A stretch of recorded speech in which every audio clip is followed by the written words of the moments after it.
In this video, we have been given that e raised to the power of x plus e to the power of x equals to e raised to the power of e, and we shall have to find the value of x. How can you solve such an exponential equation?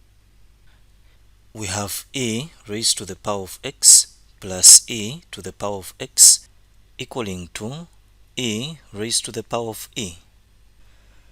The first thing we need to do is introduce log base e on both sides. And from the laws of logarithms, we can take this to the front and also take this e to the front. So we shall have x plus e raised to the power of x and then times log base e of e, and this will be equal to e log base e of e. Now from the laws of logarithms, we know that if we have, let's say, log base a of a, this is equal to log of a divided by log of a, and this is equal to 1, because this will cancel with that. So in our case, log base e of e will be equal to 1. So we shall remain with x plus e to the power of x equaling to e. Now what should we do next? First of all, let's take x to the right hand side.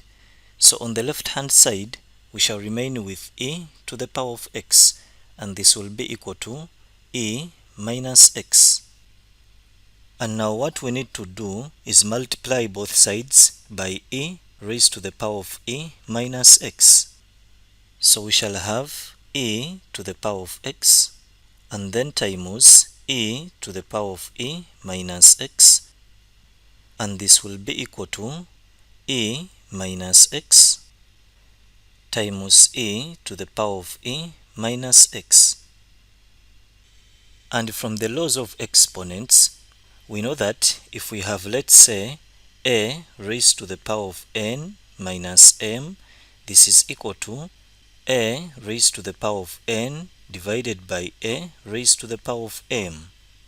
In simple terms, whenever you are dividing by the same base, you subtract the exponents. Therefore, we can express this in the same way. So we shall have e to the power of x and then times this will be e to the power of e divided by e to the power of x, and this will be equal to e minus x and then times e to the power of e minus x.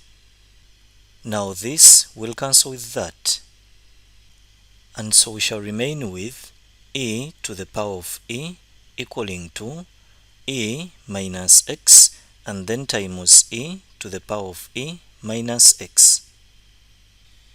And at this point, we can introduce the Lambert W function. If you have, let's say, a times e to the power of a, if you introduce the Lambert W function, this will give you a. So in our case, if we introduce the Lambert W function on both sides, what will we get? On the left hand side, we shall have w into e to the power of e, and this will be equal to. Now on the right hand side, notice that this is the same as this. So we shall get e minus x. Now at this point, in order to isolate x, let's take this to the right hand side and then bring negative x to the left hand side. Whenever you take a term to the opposite side, the sign changes. Therefore negative x will become positive x, and this will be equal to e minus w into e to the power of e. Now there are different branches of the Lambert W function, but notice that e to the power of e is greater than 1. So in this case, if we take the branch 0, we shall have x equaling to e minus w. Now this will be 0 into e to the power of e. And if you put this in an online calculator such as Wolfram Alpha, you will get x approximately 0.7015. So that's how you can solve such an exponential equation. If you have found this video helpful, don't forget to like it and also subscribe to my channel. Thank you for watching and have a nice day.